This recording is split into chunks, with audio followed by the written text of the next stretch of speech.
So this would be a good point for the peptides, the BP and the TB. Those two peptides would really help somebody like Wally with it. Touch wood, I don't have shoulder injury. My upper is completely fine. My hips are fine. My right knee's fine. The only thing that's giving me a little bit of jibber is my left knee. What peptides would you recommend to inject directly into that area that's affected?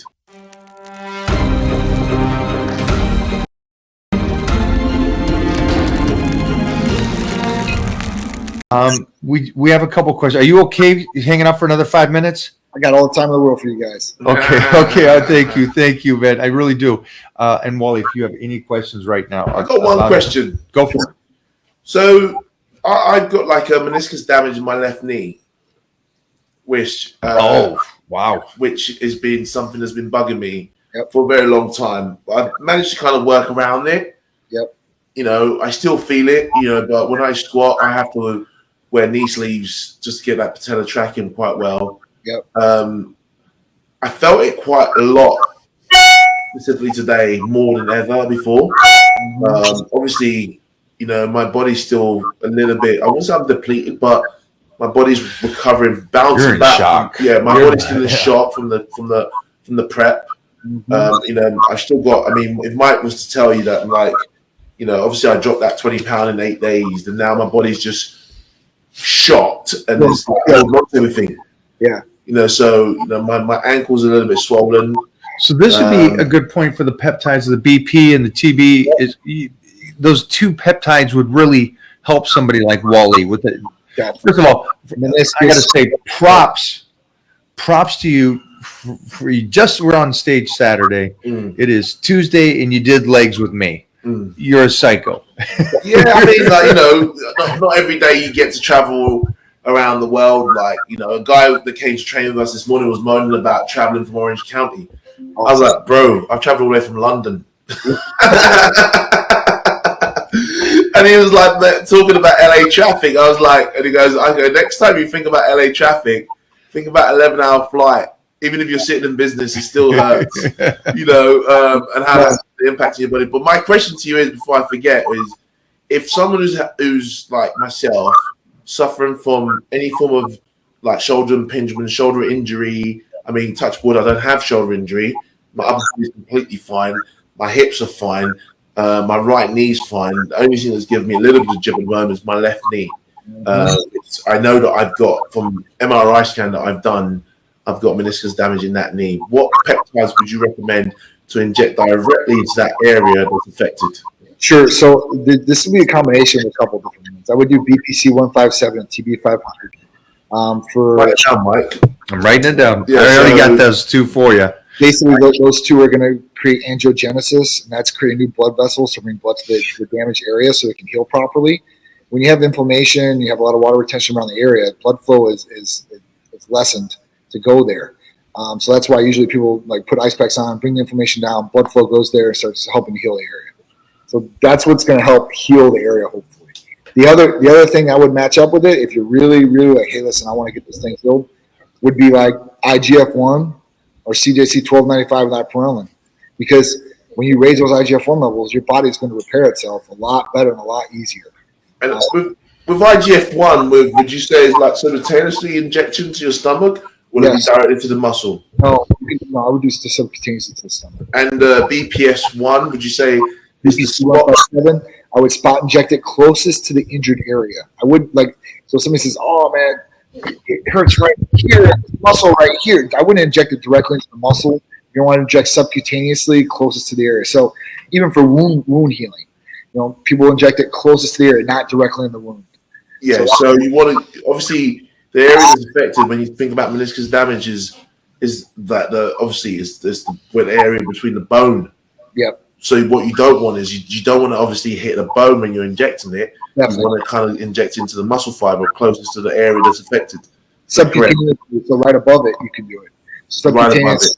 Yeah, it's literally going in at a 45-degree angle instead of 90-degree angle with a syringe. Yeah. So it's going to go like basically right underneath the skin. It'll create like a little circle bubble, and then it'll dissolve in and get, you know, stimulate with the body.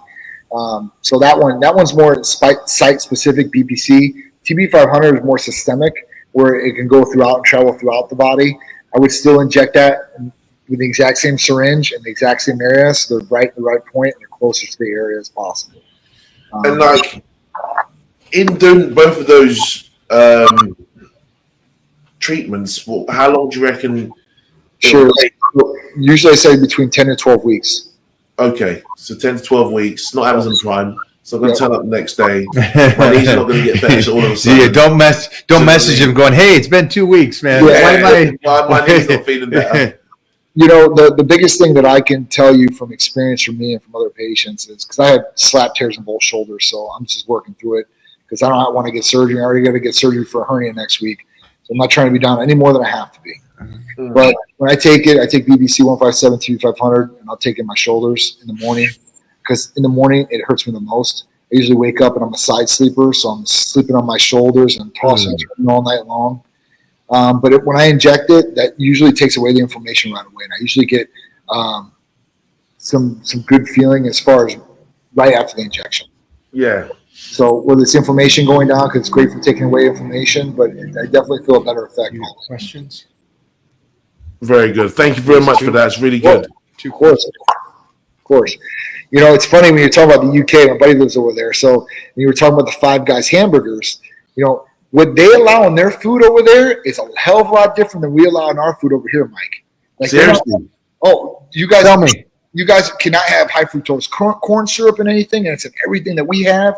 There's certain things that are on your ban list as far as food sources that's in the red dye that's in Gatorade and all that. It's not allowed in the UK.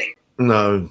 So their food everywhere in the world, pretty much, except for the US, we have the lowest standard as far as food sourcing, if you can believe that. To like UK and like all these places, they don't allow it. Even Mexico, they don't allow high fructose corn syrup. You're thinking Mexico, man, land of the free. There, you do whatever the hell. Yeah, I would think that's anything. So this is just something different. And, one example I can give you for like Mexican Coke to regular Coke. In a Mexican Coke, it's cane sugar. In an American Coke, it's high fructose corn syrup. So when you look at some of these different things, they're eating better over there. Even in their fast food environments, they're eating better than us, which is kind of crazy. And then the other thing you have to worry about over there in the UK is NHS, the National Health Service. Yeah. The thing about the National Health Service is everybody gets health care, but you have to wait on that health care. You don't know how long. You don't know what kind of treatment you're going to get. Yeah. Most of the people over there are going to concierge medicine. They're paying out of pocket, even though they have a national health care. Yeah, I'm a firefighter, and I pay my national insurance where it kind of contributes towards your NHS and all of that. But people travel half of the free world to get into the UK. Why do you think? National health, just like exactly. We're literally like everything. We give them a house, we give them everything for free, basically. Yep. And no disrespect to the National Health Service, it's absolutely diabolical. And I'm not going to get into politics, but the current government that we have promised us that we were given the European 34 or 300 plus million pounds a week into EU. That's one of the reasons we left the EU. And the money that we're going to save by going out of the EU, they're going to put into NHS. NHS hasn't seen a penny of that money. But more of the story is I live in the UK and I still have private medical cover. That's crazy. It's mad. And I pay into the NHS. Yeah. I'll say, the other good thing about from UK to US standpoint, as far as medication wise, is that in the UK, it doesn't matter where you get your medication from. You get your medication from France, Italy, whatever it is. You go into the pharmacy and you're grabbing, you're getting the vials of whatever you prescribed. Where here, it's got to be FDA approved. You ain't taking it unless you're terminal and you're doing an experimental medication. Yeah. Or drugs from Canada because they're cheaper or anywhere else. Which I think that's a benefit over there to a disbenefit to us over here. And then when I go over there, I'm going to bring the type therapies along with me too because I can bring them inside the country. So yeah, definitely. Really cool. It's really, really cool. I love this. Hey, Johnny, thank you. Yeah, I appreciate it, guys. Man, I really understood a lot more today, and I know it's been repetitive and over again, but I'm getting a full understanding of the why they do what they do and what to do and not to get too excited and get so many. Just stay slow, stay consistent like we always do. I am going to reach out, though, because I think it'd be a great opportunity for you. Yeah. to get your blood work done while you're here. Yeah, that'd be great. And we can get it back in time to where we could have a discussion about it. Treatment. Yeah, and Absolutely. what's good. So I love it, man. I will talk to you after this, Johnny. Thank you so much. It was good meeting you, man. Thank you very much, Johnny. Take care. Peace out. Thank you. Thank you. Thank you, Johnny. Bye. Right. Gotta eat.